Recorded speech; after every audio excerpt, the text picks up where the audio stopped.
Shadow of cross, சிலுவையின் நிழலின் அடியில், சிலுவையின் நிழலிலே என்கிற தலைப்பிலே சில முக்கியமான காரியங்களை தேவன் இன்றைக்கு நம்மோடு கூட பேச போகிறார். செய்திக்கு போவதற்கு முன்பாக முன்னுரையாக ஒரு சின்ன கதையோடு கூட நான் செய்தி ஆரம்பிக்க விரும்புகிறேன். இந்த கதை நீங்கள் கவனமாய் கேட்கும்படியாய் உங்களை அன்பாய் கேட்கிறேன்.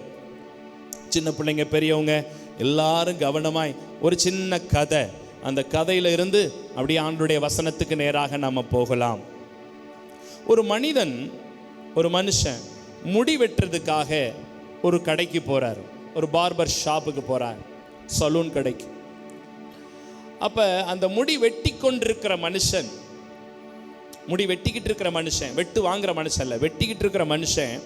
அந்த முடி வெட்டு வாங்குற மனுஷனை பார்த்து சொல்றாரு, இந்த உலகத்துல கடவுளுங்கிறதே இல்லை, இந்த உலகத்துல தெய்வம்ங்கிறதே இல்லை, இந்த உலகத்துல சாமிங்கிறதே கிடையாதுங்க அப்படின்றார். அப்ப முடி வெட்டு வாங்கிட்டு இருக்கிறவர் வெட்டுறவரை பார்த்து கேட்கிறாரு, எப்படி சார் சொல்றீங்க சார்? இங்க பாருங்க, இந்த கண்ணாடி வழியா பாருங்க, அவன் பிச்சை எடுத்துட்டு இருக்கிறான். அவனை பாருங்க, அந்த பாட்டி பாருங்க, சாப்பிட்டு 4 நாள் ஆச்சு. அங்க பாருங்க, அவன் ட்ரெஸ் இல்லாம அலைஞ்சுக்கிட்டு இருக்கிறான். அந்த பெரியவரை பாருங்க, ஒரு 10 ரூபாய்க்காக ரோட்ல நின்று வர்றவங்க போறவங்க எல்லாம் பிச்சை எடுத்துட்டு இருக்கிறார். சாமின்னு ஒண்ணு இருந்தா, தெய்வம்னு ஒண்ணு இருந்தா அந்த மனுஷன் பிச்சை எடுப்பானா? அந்த மனுஷன் சோத்துக்கு இப்படி கெஞ்சுவானா? அந்த பாட்டியம்மா இப்படி சாப்பாட்டுக்காக அலைவாங்களா? சாமிலாம் ஒன்றும் கிடையாதுங்க, கடவுளே கிடையாது. கடவுள்னு ஒன்று இருந்தா ஏன் இப்படியெல்லாம் ஜனங்கள் கஷ்டப்படணும் அப்படின்னு சொன்னாராம். சரின்னு முடி வெட்டி முடிச்சுட்டு அந்த மனுஷன் வேகமாக வெளியில் போயிட்டு திடீர்னு போன ஸ்பீடில் உள்ள வந்திருக்கிறார். முடி வெட்டுறவரை பார்த்து சொன்னாராம், சார், இந்த உலகத்தில் முடி வெட்டுறவங்களே கிடையாது சார், சலூன் கடைக்காரன் யாருமே கிடையாது சார், முடி வெட்டுறதுக்கு மனுஷனே கிடையாது சார் இந்த உலகத்தில் அப்படின்னாராம். அவருக்கு கோபம் வந்துருச்சான். யோ, என்னையா பேசுற? என்னை பார்த்தா உனக்கு என்ன மாதிரி தெரியுது? இப்போ கொஞ்ச நேரத்துக்கு முன்னாடி வரைக்கும் நான் உனக்கு என்ன பண்ணேன்? முடிதானே வெட்டினேன். சார், அங்கே பாருங்க, ஒருத்தன் சடமுடி வளர்த்துட்டு திரிறான். அங்கே பாருங்க, ஒருத்தனுக்கு முடி இந்த சைடு தொங்கிட்டு கிடக்குது. அங்கே பாருங்க, ஒருத்தனுக்கு அவ்வளோ பெரிய முடி அப்படி சடமுடி மாதிரி கிடக்குது. முடி வெட்டுறவர்னு ஒருத்தர் இருந்தா அதெல்லாம் வெட்டணும்ல. இவர் சொன்னாரா, அதுக்கு நான் என்ன பண்ண முடியும்? என் கடைக்குள்ள வந்து என் சீட்ல உட்கார்ந்தாதானே நான் முடி வெட்டி விட முடியும். இவர் சொன்னாரா, தெய்வத்திடத்துல வந்து சிலுவையின் நிழல்ல வந்தாதானே தெய்வம் யாருங்கிறத புரிஞ்சுக்க முடியும், தெய்வம் யாருங்கிறத அறிஞ்சிக்க முடியும். சபைன்னு ஒன்று இருக்குதுல்ல, சிலுவையின் நிழல் சபைன்னு ஒன்று இருக்குதுல்ல, ரெகபோத் ஏஜின்னு ஒன்று இருக்குதுல்ல, உள்ள வந்தாதானே அற்புதம்னா என்னன்னு தெரியும், விடுதலைனா என்னன்னு தெரியும், நன்மைனா என்னன்னு தெரியும், சுகம்னா என்னன்னு தெரியும். சும்மா வெளியில நின்றுகிட்டு அல்லேலூயா. இன்னைக்கு இந்த சிலுவையின் நிழலில் யாரெல்லாம் வருகிறார்களோ அவர்களுக்கு தான் விடுதலை. யார் தெய்வ பிரசன்னத்துக்குள் வருகிறார்களோ, யார் தேவ மகிமை. அதனால தான் ஆண்டவர் சொன்னார், 2 கரத்தை விரித்து, வருத்தப்பட்டு பாரம் சுமக்கிறவர்களே நீங்கள் என்னிடத்தில் வாருங்கள், நான் உங்களுக்கு இளைப்பாறுதல். என்கிட்ட வா வா வா வா வா, வந்துரு. வந்தினா உனக்கு அற்புதம், வந்தினா உனக்கு விடுதலை, வந்தினா சுகம், வந்தினா மீட்பு. வராம மனைவியை மட்டும் அனுப்பிச்சு விட்டு வீட்டுக்குள்ள இருந்தீனா நீ இப்படியே தான் இருப்ப. நீ வரணும், குடும்பமா வரணும். நானும் என் வீட்டாரும் என்றால் கர்த்தரையே சேவிப்போன்னு அப்படி சிலுவையின் நிழல்ல வருகிறவர்களுக்கு தேவன் நன்மையை தருகிறவராயிருக்கிறார். இன்றைக்கு இந்த சிலுவையின் நிழல்ல வருகிறவர்களுக்கு தெய்வம் தருகிற 4 முக்கியமான ஆசீர்வாதங்கள் என்ன என்ன என்ன என்ன என்று 4 காரியங்களை பார்க்க போகிறோம். அந்த 4மே தலைப்பு வராது, 4 படமா வரும், 4 ஆப்ஜெக்ட்ஸா இன்றைக்கு ஒளிபரப்புவார்கள். அந்த 4 ஆப்ஜெக்ட்ஸை இன்றைக்கு நாம் ஒவ்வொன்றாய் பார்த்து சிலுவை நிழலிலே தேவன் நமக்கு வைத்திருக்கிற 4 நன்மைகளை பார்த்து தியானித்து ஒப்பு கொடுத்து ஜெபம் பண்ணி சந்தோஷமாய் வீடு திரும்பி போக ஆவியானவர் நமக்கு கிருபை தருவாராக. நானும் கேரளா போக ஆவியானவர் கிருபை தருவாராக. எல்லாரும் திருப்பிக் கொள்ளுவோம். யோவான் சுவிசேஷம் அதனுடைய 19வது அதிகாரத்தை எல்லாரும் திருப்பிக் கொள்ளுங்கள். யோவான் சுவிசேஷம் 19வது அதிகாரத்தை மையமாய் கொண்டு 4 ஆப்ஜெக்ட்ஸை நம்ம இன்றைக்கு தியானிக்கலாம். பரிசுத்த ஆவியானவர் நமக்கு பலன் தரட்டும். யோவான் சுவிசேஷம் 19வது அதிகாரம். ஸ்தோத்திரம். முதலாவது ஒரு காரியத்தை நம்ம பார்க்கலாம். 16வது வசனத்தை வாசிங்கள். அவரை சிலுவையில் அறையும்படிக்கு அவர்களிடத்தில் ஒப்பு கொடுத்தார்கள். நம்பர் ஒன் எல்லாரும் டிவியை நீங்க பார்க்கலாம். அங்க தெரிகிறது என்னது? டிவியை பாருங்கய்யா. ஐயா பாருங்கய்யா, என்ன தெரிகிறது? சிலுவை. இன்றைக்கு முதலாவது நம்ம பார்க்கிறதான காரியம் சிலுவை மரம். நான் ரொம்ப தெளிவா கற்றுக் கொடுக்க விரும்புகிறேன், சிம்பிளா கற்றுக் கொடுக்க விரும்புகிறேன். நீங்க நல்லா தெளிவா கூர்மையா மட்டும் கவனிச்சிட்டீங்கன்னா கப்புன்னு விஷயத்தை பிடிச்சிடலாம். அப்படி இப்படி நீங்க கவனிக்காம விட்டீங்கன்னா ஒன்றும் புரியாது. ரொம்ப சிம்பிளா நான் கற்றுக் கொடுக்கிறேன், நீங்க கவனமா கேளுங்க. முதலாவது நம்ம பார்க்க போகிறது சிலுவையின் மரம். இது முதல் ஆப்ஜெக்ட். பழைய ஏற்பாட்டு காலத்தில் பலி செலுத்தினார்கள். பலவிதமான பலிகளை செலுத்தினாங்க. குற்ற நிவாரண பலின்னு இருக்குது, பாவ நிவாரண பலின்னு இருக்குது, போஜன பலின்னு இருக்குது. அதுபோக சில காணிக்கைகள், கொருபான் என்னும் காணிக்கை, இப்படி வித்தியாசமான பலிகள், காணிக்கையெல்லாம் செலுத்தினாங்க. அப்படி செலுத்தும் போது என்ன செய்வாங்க? காளைகளை கொண்டு வருவார்கள், ஆட்டுக்கடாக்களை கொண்டு வருவார்கள். அவைகளை கொண்டு வந்து அதை ஒரு பலிபீடத்தில் வச்சு அதை கட் பண்ணி சந்து சந்தாய் துண்டித்து அதுக்கு கீழே கொஞ்சம் மரங்களை போட்டு அது மேல அந்த காளைகளை கடத்தி அதுக்கு மேல மரங்களை வச்சு தீய வச்சு எரித்து அதை அப்படியே யெகோவா தேவனுக்கு பலியாய் செலுத்துவார்கள்.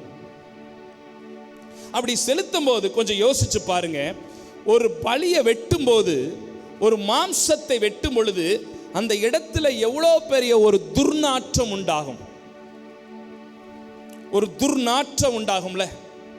நீங்க சிக்கன் கடைக்கு போங்க, மட்டன் கடைக்கு போங்க, எந்த நான்வெஜ் ஸ்டாலுக்கு போங்க, ஒரு துர்நாற்றம் என்ன செய்யும்?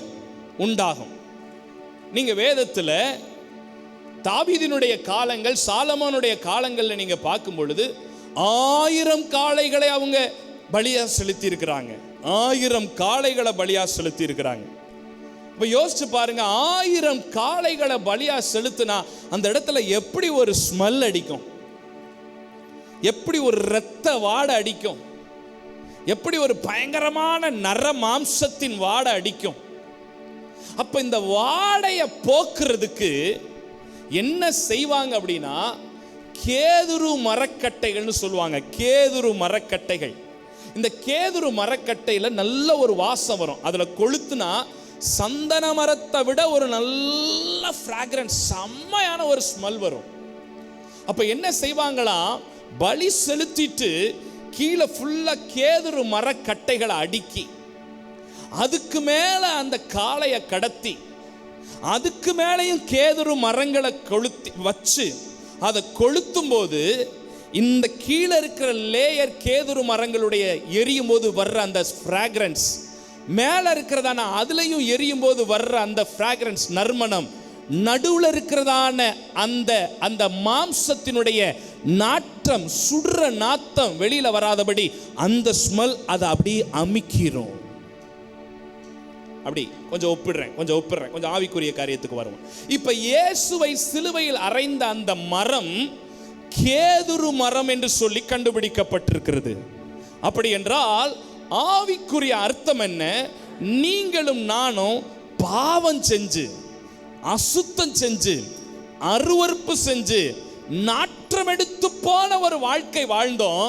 ஆனா கேதுரு மரக்கட்டையில இயேசு தொங்கினபடினாலே என் பாவத்தின் துர்நாற்றத்தை இயேசு எடுத்து போட்டு தம்முடைய நறுமணத்தினாலே கர்த்தர் என்னை மாற்றி இருக்கிறார்.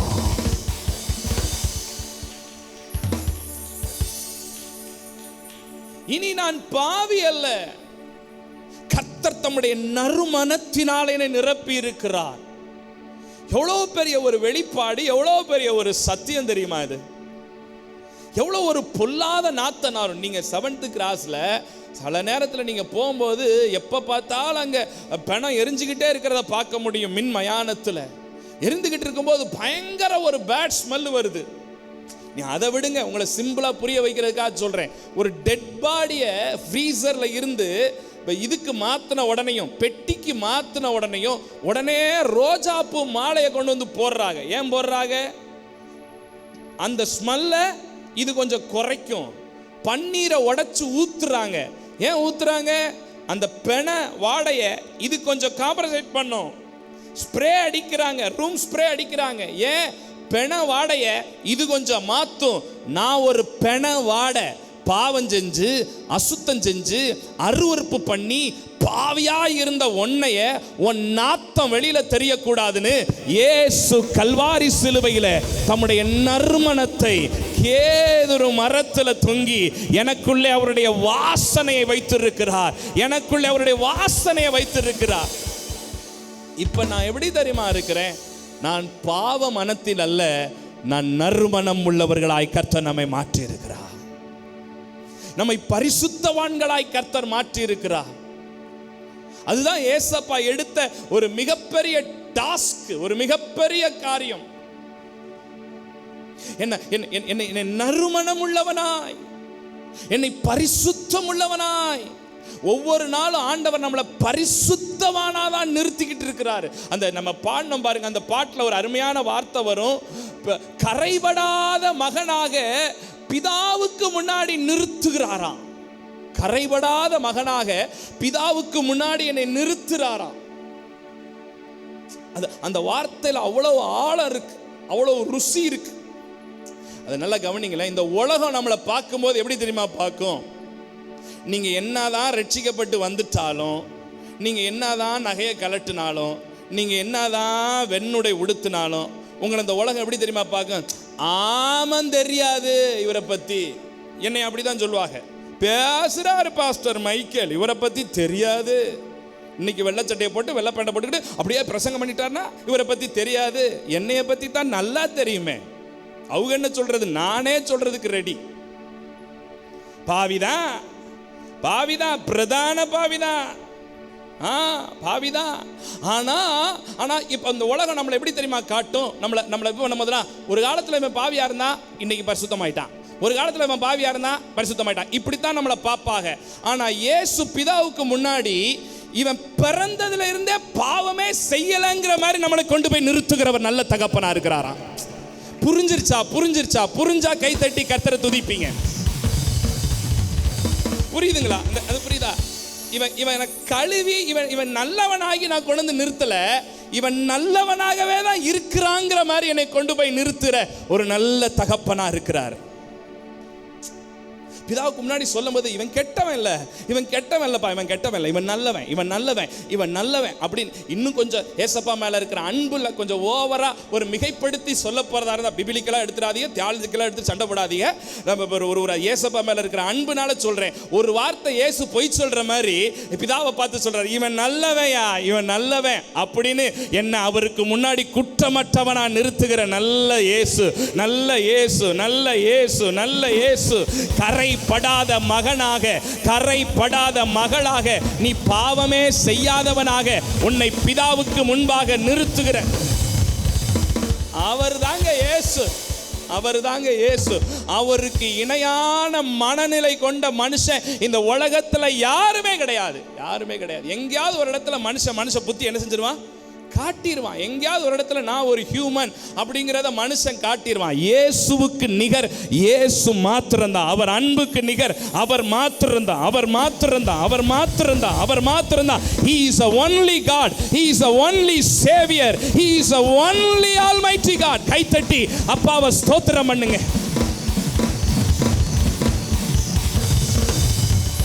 ரா அப்ப சிலுவை எனக்கு எதை காட்டுதுன்னா, நான் ஒரு பாவி அல்ல, நான் நீதிமானாக்கப்பட்டிருக்கிறேன். எல்லாம் வலது கரத்தை உயர்த்தி நான் சொல்ல சொல்ல என்னோடு கூட சேர்ந்து சொல்லுங்க. ஆமென். நான் பாவி அல்ல, நீதிமான். சத்தமா சொல்லுங்க, 3 தடவை சொல்லுங்க. நான் பாவி அல்ல, நீதிமான். நான் பாவி அல்ல, நீதிமான். அல்லேலூயா. ஏன் தெரியுமா? அவர் என்னுடைய பாவ நாற்றத்தை போக்குறதுக்காக கேதுரு மரக்கட்டையில தொங்கி என்னுடைய துர்நாற்றத்தை நறுமணமாய் மாற்றி இருக்கிறார். That's Jesus. ரெண்டாவது ஒரு ஆப்ஜெக்ட், ரெண்டாவது ஒரு காரியத்தை நம்ம பார்க்க போறோம். 5வது வசனத்தை வாசிக்கலாம். இயேசு முள்முடியும் போதும் போதும் போதும் போதும். ரெண்டாவது டிவியை பாருங்க. என்ன தெரியுது? என்ன முடி? என்ன கிரீடம் இது? முள் கிரீடம். முள்ளு கிரீடம். முள்ளு கிரீடம். முள்ளுனா என்னது? வேத முள்ள என்னன்னு சொல்லுது. ஒரு வசனம் படிங்க. ஆதியாகமத்தின் புஸ்தகம் 3வது அதிகாரம் 18வது வசனத்தை நீங்க படிச்சீங்கன்னா முள்ளுங்கிறது என்ன அப்படிங்கிறது அங்க எழுதப்பட்டிருக்கிறத பார்க்க முடியும். பூமியானது உனக்கு முள்ளையும் அது உனக்கு முள்ளும் குறுக்கும் முளைப்பிக்கும். முள்ளையும் குறுக்கையும் முளைப்பிக்கும். அப்படின்னா யாரை பார்த்து சொல்றாரு? ஆதாமை பார்த்து தேவன் கொடுக்கிற ஒரு சாபம். பூமி உனக்கு என்னத்தை கொடுக்குமா? முள்ளை கொடுக்கும். அப்ப முள்ளுனா சாபம். சொல்லுங்க பாப்போம், சத்தமா சொல்லுங்களேன். சாபம்லாம் எங்க வாயால சொல்ல மாட்டோம் பாஸ்டர் அப்படிங்கிறீங்களா? Right, okay. அல்லேலூயா மட்டும் சொல்லிடணும். பார்க்கலாம். ரைட். அப்ப முள்ளு அப்படிங்கிறது எதை குறிக்குது? சாபம். முள்ளுங்கிறது இப்ப சில இடங்களுக்கு நம்ம பயணம் பண்ணி போகும்போது 2 பக்கமும் பார்த்தீங்கன்னா ஒரே சீம கருவையில முள்ளா இருக்கும், முள்ளுக்காடா இருக்கும். பார்த்துருக்கிறீங்களா? தூத்துக்குடி சைடு அந்த சைடெலாம் நீங்க போகும்போது பார்த்தீங்கன்னா அவுட்டர்ல 2 சைடும் பார்த்தீங்கன்னா அப்படியே முள்ளுக்காடு, சீம கருவலை. பல கிலோமீட்டர் தூரம், கண்ணு கெட்ட தூரம் 2 பக்கமும் இருக்கும். அதை பார்த்துட்டு என்ன சொல்லுவீங்க? அடாடா, என்ன செழிப்பான வயல் நிலமா இருக்குது அப்படின்னு சொல்லுவீங்களா? அப்படி நான் சொல்லுவோம். என்ன சொல்லுவோம்? ஐயோ முள்ளு, ஐயோ சாபம் அப்படின்னு தானே சொல்லுவோம். ஆமாவா இல்லையா? அதே மாதிரி ரோட்ல போகும்போது 2 பக்கமும் வயல் நிலங்கள் பசுமையா இருக்குது. இந்த ராயப்பம்பட்டி, உத்தமபாளையம், தேனி, கம்பம் பக்கம் போகும்போது 2 பக்கமும் பச்சை பசேன்னு இருக்குது. அதை பார்த்துட்டு இங்கே பாரு ஒரே முள்ளு காடு, சாபம் அப்படின்னா சொல்லுவோம். என்ன சொல்லுவோம்? ஆசீர்வாதமா இருக்குதே, செழிப்பா இருக்குதே, பசுமையா இருக்குதே அப்படின்னு தானே சொல்லுவோம். அப்ப இயேசு கிறிஸ்து சாபமான முள்முடிய அவர் தலை மேல வாங்கிட்டு, சாபத்தெல்லாம் நான் எடுத்துக்கிறேன், என் பிள்ளைங்க நீங்க ஆசீர்வாதமா இருங்கன்னு தட்டிராதிய தட்டிராதிய தட்டிராதியன்னு ஐயகைய தட்டிராதிய. பெற்றுக்கொள்ளுங்க பெற்றுக்கொள்ளுங்க பெற்றுக்கொள்ளுங்க பெற்றுக்கொள்ளுங்க. சாபத்தெல்லாம் அவர் வாங்கிட்டு என்ன ஆசீர்வாதமாக்கிட்டாரு. அப்ப கர்த்தருடைய பிள்ளைங்க, சபையில் இருக்கிற பிள்ளைங்க யாருமே சபிக்கப்பட்டவங்க இல்ல, எல்லாருமே ஆசீர்வதிக்கப்பட்டவங்க. நீங்க சொல்லவே கூடாது எனக்கு ஒரு சாபம் இருக்கு பாஸ்டர், எங்க தாத்தா வந்து எரும மாட்டை கும்பிட்டாரு பாஸ்டர், விக்கிரகங்களை வச்சு வணங்கினார் பாஸ்டர், அந்த சாபம் என் குடும்பத்தில் இன்னும் இருக்குது. தேவ பிள்ளைங்க சொல்லக்கூடாது. எங்க மூதாதையர்கள் அப்படி இப்படிலாம் பண்ணுனாங்க பாஸ்டர், அந்த சாபம் இன்னும் என் குடும்பத்தில் இருக்குது சொல்லக்கூடாது. ஏன்னா நீங்க என்னைக்கு சிலுவையின் நிழல்ல வந்துட்டீங்களோ அத்தனை சாபத்தையும் ஏசப்பா முள்கிடத்துல வாங்கி முறிச்சு போட்டுட்டாரு. தேவ பிள்ளைங்க சாபமே கிடையாது. தேவ பிள்ளைங்க சாபமே கிடையாது. பல வம்சங்களா உங்க வம்சத்துல ஒரு குறிப்பிட்ட வயசு வந்தா செத்துக்கிட்டே இருந்திருப்பாங்க. ஆனா என்னைக்கு நீங்க சிலுவை நிழல்ல சபைக்குள்ள வந்துட்டீங்களோ அந்த சாபம் உங்க மூத்தவங்களோட முடிஞ்சிருச்சு. உன் வாழ்க்கையில அந்த சாவு இல்லாதபடி கர்த்தர் செய்றவரா இருப்பார். சிலருடைய குடும்பத்தில் ரொம்ப வருஷ காலமா ஒரு குறிப்பிட்ட ஊனம், ஒரு குறிப்பிட்ட ஊனம் இருந்துகிட்டே இருக்கலாம். கையில் ஒரு ஊனம், காலில் ஒரு ஊனம். எங்கள் சந்ததியில் அப்படித்தான் இருந்தாங்க, எங்கள் சந்ததியில் இப்படித்தான் ஊனமாக இருந்தாங்க. எங்கள் சந்ததியில் இருக்கிற சில பேருக்கு அந்த நாள்ல இருந்தே உதடுலாம் ரோஸா இருக்கும், கை கால்லாம் ரோஸா இருக்கும். ஒரு விதமான குஷ்டரோகம் மாதிரி, வெண்குஷ்டம் மாதிரி எங்க தாத்தாவோட தாத்தாவுக்கு இருந்துச்சு, எங்க தாத்தாவுக்கு இருந்துச்சு, எங்க அப்பா அம்மாவுக்கு இருந்துச்சு.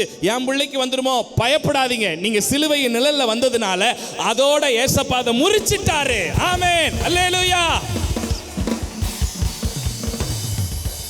எங்க சாபத்தை, எங்க குடும்பத்தில் ஆண் வாரிசு எல்லாமே 50 வயசை தாண்ட மாட்டாங்க சார். 50 வயசுலேயே செத்து போயிடுவாங்க. 50 வயசுக்கு மேல பெண்கள் எல்லாம் விதவைகள் ஆயிடுவாங்க. எங்க தாத்தா காலத்துல இருந்து அப்படிதான் இருந்துச்சு. அது உங்க தாத்தாவுக்கு இருந்திருக்கலாம், உங்க முப்பாட்டனுக்கு இருந்திருக்கலாம், உன் தகப்பனாருடைய காலத்துல இருந்திருக்கலாம். நீங்க என்னைக்கு சிலுவையின் நிழல்ல வந்துட்டீங்களோ, சிலுவையின் நிழல்ல, இந்த சிலுவையின் நிழல்ல வந்துட்டீங்களோ, அன்னைக்கு சாபம் முறியுது, சாபம் முறியுது. இயேசுவின் நாமத்தினாலே, இயேசுவின் நாமத்தினாலே பாரம்பரிய கட்டுகளின் சாபம், பாரம்பரிய கட்டுகளின் சாபம், பாரம்பரிய கட்டுகளின் சாபம் சபைக்குள்ள இருக்கிற பிள்ளைக்கு, சபைக்கு வர்ற பிள்ளைக்கு சாபம் முறிக்கப்படும். அல்லேலூயா. அப்ப முதல்ல எது முறிக்கப்பட்டுச்சு? பாவம் முறிக்கப்பட்டுச்சு. சிலுவை மரத்தின் மூலமாக என் பாவம்.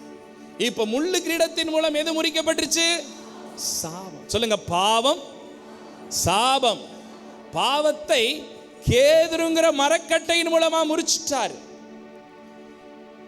சாபத்தை முள்முடிங்கிற அந்த அதன் மூலமா இயேசு முறிச்சிட்டார், முறிச்சிட்டார், முறிச்சிட்டார். இனி நான் பாவியும் இல்லை, இனி எனக்குள்ள சாபமும் இல்லை. இதை நீங்க கன்ஃபஸ் பண்ண, வாயை திறந்து சொல்லணும், நான் பாவியே கிடையாது, கர்த்தர் என்னை நீதிமான ஆக்கி இருக்கிறார். ஃபாதர் அப்பா பாடியிருக்கிறார்ல, நீதிமான் நான், நீதிமான் நான், இரத்தத்தாலே கழுவப்பட்ட நீதிமான், இயேசுவின் இரத்தத்தாலே கழுவப்பட்ட நீதிமான். சாபமும் எனக்கு கிடையாது, சாபமும் கிடையாது. என் சாபத்தெல்லாம் ஏசப்பா முறிச்சிட்டார். நீங்க சாபமான ஊர்லயே பிறந்து வளர்ந்திருந்தாலும் நீங்க சிலுவைக்குள்ள வந்துட்டனால அது முறிக்கப்பட்டுருச்சு, அது முறிக்கப்பட்டுருச்சு, அது முறிக்கப்பட்டுருச்சு. மூன்றாவது ஒரு ஆப்ஷன், மூன்றாவது ஒரு ஆப்ஜெக்ட். 18வது வசனத்தை வாசிக்கலாம். அங்கே அவரை சிலுவையில் அறைந்தார்கள். இப்ப 3வது படத்தை பாருங்க. அங்க என்ன தெரியுது? ஆமா, எத்தனை ஆணிகள் தெரிகிறது? 3 ஆணிகள் தெரியும். ஆணி இரும்பு.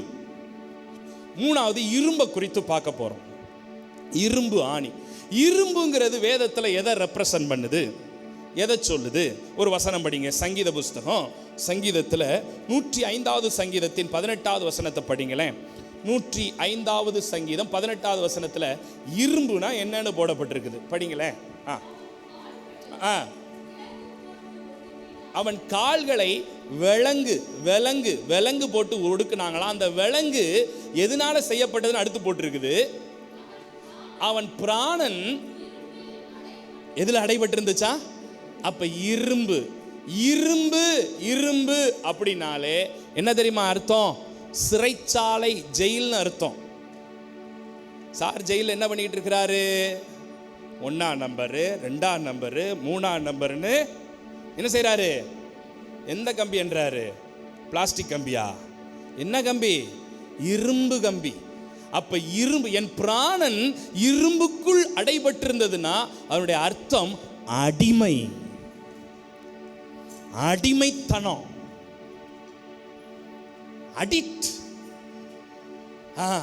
பிசாசு நிறைய காரியத்துல நம்ம இரும்புக்குள்ள போட்டு அடைச்சு வச்சிருந்தான். இப்ப ஏன் தெரியுமா? இயேசு இரும்ப நான் வாங்கிக்கிறேன், எனக்கு கொடுங்கப்பா, எனக்கு கொடுங்க, இரும்ப எனக்கு கொடுங்க, என் பிள்ளைய ஃப்ரீ ஆக்குங்கன்னு ஏன் தெரியுமா சொன்னாரு? அந்த இரும்புல எல்லா அடிமைத்தனத்தையும் அவர் வாங்கிட்டாரு. ஒரு காலத்துல தண்ணி போட்டாதான் வாழ முடியும் அப்படின்னு இருந்துச்சு. ஆனா இன்னைக்கு அந்த மதுபானங்கிற அடிமைத்தனத்திலிருந்து ஆண்டவர் எங்களை செட் ஃப்ரீ பண்ணிட்டாரு. ஒரு காலத்துல சிகரெட்டு ஊதி ஊதி ஊதி ஊதி சுருட்டு, பீடி, சிகரெட்டு, இதுல நான் அடிமையா இருந்தேன். ஆண்டவர் இன்னைக்கு எங்களை செட் ஃப்ரீ பண்ணிட்டாரு, விடுதலை ஆக்கிட்டாரு. ஒரு காலத்துல மூக்குப்பொடி எடுத்து உறிஞ்சுவோம், கர்ச்சிப்பெல்லாம் மூக்குப்பொடி, அதுல இருந்து ஏசப்பா எங்களை விடுதலை ஆக்கிட்டாரு. ஒரு காலத்துல கஞ்சா குடிப்போம், கஞ்சாவில இருந்து ஏசப்பா எங்களை விடுதலை ஆக்கிட்டாரு. ஒரு காலத்துல புகையிலைய வாங்கி கட் பாக்கெட்டுக்குள்ள வச்சு எடுத்து தட்டி ஒதுக்கிக்கிட்டே இருப்போம். இப்ப ஏசப்பா புகையில இருந்து விடுதலை தந்துட்டாரு. ஒரு காலத்துல சினிமா படம் மோகம். சிவாஜி படம் வந்துருச்சுன்னா, எம்ஜிஆர் படம் வந்துருச்சுன்னா, விஜய் படம் வந்துருச்சுன்னா, அஜித் படம் வந்துருச்சுன்னா முதலா டிக்கெட் வாங்கிட்டு போவோம். இன்னைக்கு விடுதலை தந்துட்டாரு. ஒரு ஆமேன் வர மாட்டேங்குதே. ஒரு காலத்துல வெத்தலை பாக்கு போட்டுக்கிட்டே இருப்போம். ஆனா இன்னைக்கு ஏசப்பா அதுல இருந்து எங்களுக்கு விடுதலை தந்துட்டாரு. ஒரு காலத்துல ஒரு நாளைக்கு 10 கெட்ட வார்த்தை பேசலனா நைட்டு தூக்கமே வராது. இன்னைக்கு கெட்ட வார்த்தையை மறக்கிறதுக்கு ஏசப்பா உதவி செஞ்சிட்டாரு. ஒரு காலத்துல மனைவியை 4 சாத்தலனா அன்னைக்கு பொழுதே நல்லா இருக்காது. இன்னைக்கு மனைவியை நேசிக்க கர்த்தர் உதவி செஞ்சிட்டாரு. எத்தனையோ அடிமைத்தனத்திலிருந்து கர்த்தர் எங்களை விடுதலை ஆக்கி இருக்கிறார்.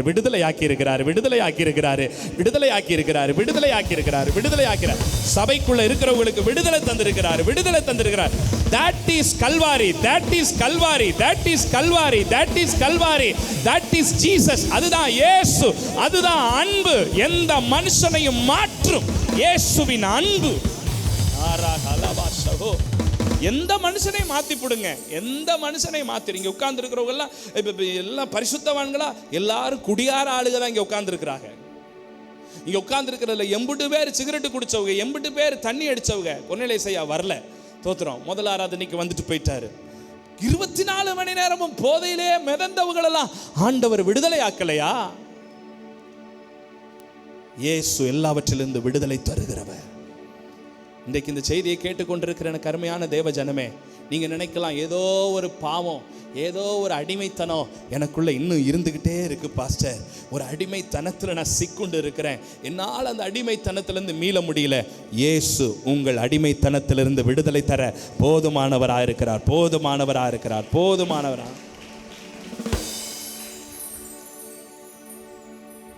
இப்போ வலது கரத்தை உயர்த்தி சொல்லுங்க, நான் எந்த ஒரு காரியத்துக்கும் அடிமை அல்ல. இயேசுவின் ஆணிகளினா நான் சுயாதீனமாக்கப்பட்டிருக்கிறேன். அல்லேலூயா.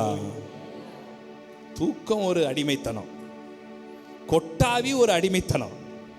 ஒரு நாளைக்கு 10 கொட்டாவினாலும் பிரசங்கத்தில் தூங்குறது ஒரு அடிமை, தூக்கத்தின் அடிமை. எல்லாத்துல இருந்து கர்த்தர் நமக்கு விடுதலை தந்திருக்கிறார். 3 காரியம் சொன்னேன். நான் இப்ப இந்த படம் வரும்போது நீங்க சொல்லணும், சரிங்களா? முதல்ல சிலுவையை பார்த்து சொல்லுங்க, எதுல இருந்து பாவம் என்ன செய்யப்பட்டது? முறிக்கப்பட்டது. 2வது சொல்லுங்க, சாபம் என்ன செய்யப்பட்டது? அடுத்து 3வது அடிமைத்தனம். 3 ஆண்டவர் முறிச்சிட்டார். ஆமென். கடைசியா 1 சொல்லி முடிக்கிறதுக்கு கர்த்தர் கிருபை தருவாராக. திருப்புங்க, வாசிங்க. 29வது வசனத்தை படிங்க பார்ப்போம்.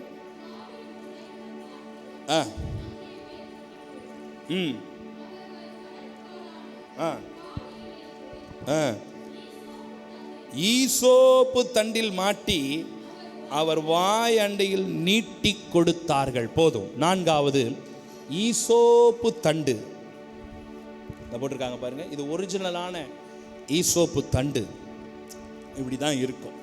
ஒரு குச்சியா அழகா அதனுடைய ஓரத்தில் அப்படி லாவெண்டர் கலர்ல ஒரு சின்ன பூக்கள் மாதிரி இருக்கிறதான ஒரு காரியம் ஈசோப்பு தண்டு. இது எதுக்கு பயன்படுத்தினாக? இதனுடைய நோக்கம் என்ன? இதனுடைய காரியம் என்ன? இதிலிருந்து வரக்கூடிய அந்த ஒரு நீர், ஒரு சுரப்பி எதுக்கு பயன்படுது? நல்லா கவனிங்க. இந்த ஈசோப்பு தண்டுல இருந்து ஒரு விதமான ஒரு ஜூஸ், ஒரு சின்ன திரவம் மாதிரி ஒன்று வரும். இது என்ன அப்படின்னா, வியாதியில இருக்கிறாங்க பாருங்க, பலவீனத்தில் இருக்கிறாங்க பாருங்க, எனர்ஜி இல்லாம இருக்கிறாங்க பாருங்க, சிக்கா இருக்கிறாங்க பாருங்க, அவங்களுக்கு இதுல 1-2 சாறு உள்ள போயிருச்சுன்னா இமீடியட்டா ஒரு எனர்ஜி வரும், குயிக்கா ஒரு எனர்ஜி வரும். ஃபாஸ்ட் ரிலீஃப்ன்றாங்கல்ல, உடனே ஒரு சுகம்ன்றாங்கல்ல.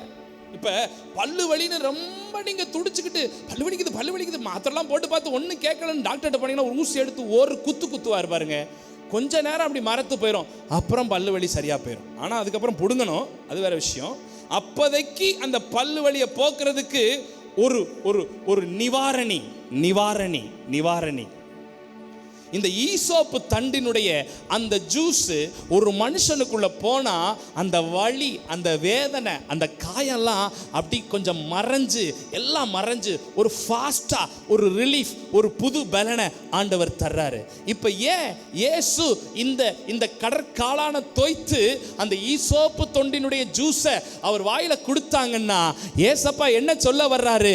பலவீனத்தோடு இருக்கியா, வியாதியோடு இருக்கியா, உடம்புக்கு முடியாம இருக்கியா, அடிக்கடி பலவீனம் வருதா, ஈசோப்பு தொண்டி என்கிட்ட இருக்கிறது போல நான் உனக்கு சுகம் தருகிற தேவனா இருக்கிறேன். உன் வியாதியை முறிக்கிறேன், உன் வியாதியை முறிக்கிறேன், உன் வியாதியை முறிக்கிறேன், உன் வியாதியை முறிக்கிறேன், உன் வியாதியை முறிக்கிறேன். கேன்சர் வியாதியா முறிக்கப்படுது, கிட்னி பிரச்சனையா முறிக்கப்படுது, தலையில பிரச்சனையா சுகமாகுது, அல்சர் பிரச்சனையா சுகமாகுது, மார்பகத்தில் பிரச்சனையா சுகமாகுது, மார்பு புற்றுநோயா சுகமாகுது, கர்ப்பப்பை கோளாறா சுகமாகுது, தண்டு வடத்துல பிரச்சனையா சுகமாகுது, டயபெட்டிக் சுகர் அதிகமா இருக்கா 300 400 ஏறிக்கிட்டே போதா, ஏசப்பா சுகம் தர்றாரு. பிரஷர் கூடிக்கிட்டே போதா, ஏசப்பா சுகம் தர்றாரு. காது சரியா கேட்கலையா, ஏசப்பா சுகம் தர்றாரு. மூக்குல பிரச்சனையா, ஏசப்பா சுகம் தர்றாரு. வாய் பேச மாட்டேங்குதா, ஏசப்பா சுகம் தர்றாரு. கையில கால்ல பிரச்சனை இருக்கா, ஏசப்பா உன்னை குணப்படுத்துறாரு.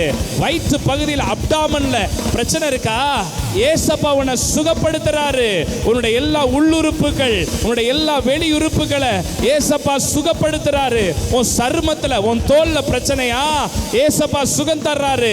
பல்லுல பிரச்சனையா சுகம் தர்றாரு. நுரையீரல்ல பிரச்சனையா சுகம் தர்றாரு. ஈரல்ல பிரச்சனையா சுகம் தர்றாரு. பெருங்குடல்ல பிரச்சனையா சுகம் தர்றாரு. சிறுகுடல்ல பிரச்சனையா சுகம் தர்றாரு. மலக்குடல்ல பிரச்சனையா சுகம் தர்றாரு. மூல வியாதிகளா இயேசு சுகம் தர்றாரு. ஆர்த்ராக்ஸ் வியாதியா ஏசப்பா சுகம் தர்றாரு. பேரலிசிஸ் அட்டாக்கா ஏசப்பா சுகம் தர்றாரு. அடைக்கப்பட்டிருக்கிற கர்ப்பமா ஏசப்பா சுகம் தர்றாரு. ஓவர் ஒபிசிட்டியா ஏசப்பா உடம்ப குறைக்கிறாரு. ரொம்ப பலவீனமா இருக்கிறீங்களா, ஏசப்பா பலனை தர்றாரு. உச்சன் தலையிலிருந்து உள்ளங்கால் வரையிலும் ஈசோப்பு தண்டினால ஏசப்பா சம்பாதித்த சுகம் ஒவ்வொரு தேவ பிள்ளைக்கும், சிலுவையின் நிழல்ல வர்ற பிள்ளைகளுக்கு சுகம் நிச்சயம், சுகம் நிச்சயம், சுகம் நிச்சயம். ஹல்லேலூயா. நாளையும் மேஜர் நாளையும் கல்வாரி சிலுவையில் ஆண்டவர் முறித்ததின் அடையாளமாக இந்த காரியங்களை அவர் பயன்படுத்தினார். எல்லாரும் எழும்பி நிற்கலாம். Thank you, Jesus.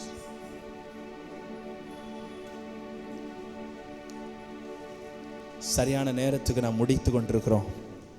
கர்த்தர் நல்லவர். எல்லாரும் எழும்பி நிற்கலாம். Thank you, Jesus. பலனோட எந்திரிக்கணும். இப்பதானே ஈசோப்பு தண்டை பத்தி பார்த்துருக்கிறோம். எந்திரிக்கிறதுக்கே மட்டும் நேரம் பண்ணணும். எல்லாரும் எழும்பி நிற்கணும். பலனா எழும்பி நிற்கணும். சரி, திரும்ப ஒவ்வொரு ஆப்ஜெக்ட்ஸா இங்க வரும்போது என்ன சொல்லுவீங்க? வீட்டில் போய் யாராவது செய்தின்னு கேட்டா என்ன சொல்லுவீங்க? போன வாரம் ஒன்று சொன்னீங்களா? ஏசப்பா ரைட்ல இண்டிகேட்டர் போட்டு எப்படி திரும்பிட்டாரு? இன்னைக்கு என்ன உங்க சர்ச்சில் பிரசங்கம்? அதுவா? ஏ ஃபார் ஆப்பிள், பந்து போட்டு பி ஃபார் பால் அப்படி நான் சொல்லி அது ஒவ்வொன்றும் வரும்போது சொல்லுங்க பார்ப்போம். இது என்னது? இது மரம் எதை முறிக்கிறது? பாவத்தை. நம்பர் 2, முள்முடி என் சாபத்தை முறிக்கிறது. 3, ஆணிகள் என்னுடைய ஈசோப்பு தண்டு என் வியாதியை. எல்லாரும் கண்களை மூடி தேவ சமூகத்தில், எத்தனை பெரிய நல்ல தேவன், எத்தனை பெரிய நல்ல தேவன், எத்தனை பெரிய நல்ல தேவன். ஒவ்வொரு சின்ன சின்ன காரியத்தை கூட ஏசப்பா ரொம்ப கவனமா சிலுவையில் எனக்காக செய்து முடித்திருக்கிறார். He made everything in the cross, not only for made, and he paid everything. எனக்காக அவர் செஞ்சது மாத்திரமல்ல, செஞ்சு முடித்தும் இருக்கிறார். He made and he paid. Hallelujah. அவர் செய்தார், அவர் செய்து முடித்தார். ஆமென். ஹalleluya. முடிந்தது, எல்லாம் முடிந்தது. என் இயேசு சிலுவையில் சொன்னார், எல்லாம் முடிந்தது. முடிந்தது, எல்லாம் முடிந்தது. என் இயேசு சிலுவையில் சொன்னார். நான் சொல்ல சொல்ல முடிந்ததுன்னு சொல்லுவீங்களா? என் பாவங்கள் எல்லாம் சிலுவையிலே முடிந்தது. என் சாபங்கள் எல்லாம் சிலுவையிலே முடிந்தது. என் பாவங்கள் எல்லாம் சிலுவையிலே முடிந்தது. என் சாபங்கள் எல்லாம் சிலுவையிலே முடிந்தது. என் அடிமைத்தனம் சிலுவையிலே முடிந்தது. ஓ, என் வியாதிகள் எல்லாம் சிலுவையிலே முடிந்தது. ஓஹோ, என் அடிமைத்தனங்கள் சிலுவையிலே முடிந்தது. என் வியாதிகள் எல்லாம் சிலுவையிலே முடிந்தது. ஆஹா, முடிந்தது, எல்லாம் முடிந்தது. என் இயேசு சிலுவையில் சொன்னார், இயேசு சிலுவையில் சொன்னார், முடிந்தது. ஆஹா, முடிந்தது, எல்லாம் முடிந்தது. இயேசு சிலுவையில் சொன்னார், எல்லாம் முடிந்தது. இயேசு சிலுவையில் சொன்னார், எல்லாம். கொஞ்ச நேரம் ஆண்டவருடைய வார்த்தைக்காக நல்லா ஸ்தோத்திரம் பண்ணுங்க பாப்பா, நல்லா ஸ்தோத்திரம் பண்ணுங்க. ஆண்டவர் நம்மோடு கூட பேசின வார்த்தைக்காக. ஒருவேளை எந்த பாவம் இருந்தாலும், எந்த சாபம் இருந்தாலும், எந்த வியாதி இருந்தாலும், எந்த பலவீனம் இருந்தாலும், என் இயேசு சிலுவையில் எல்லாவற்றையும் முடிச்சிட்டார். என் இயேசு சிலுவையில் எல்லாவற்றையும் முடிச்சிட்டார். He paid everything. He paid everything. இயேசு எனக்காக எல்லாவற்றையும் முடித்து விட்டார். இயேசு எனக்காக எல்லாவற்றையும் முடித்து விட்டார். இயேசு எனக்காக எல்லாவற்றையும் முடித்து விட்டார். இனி நான் சுமக்க தேவையில்லை. நல்ல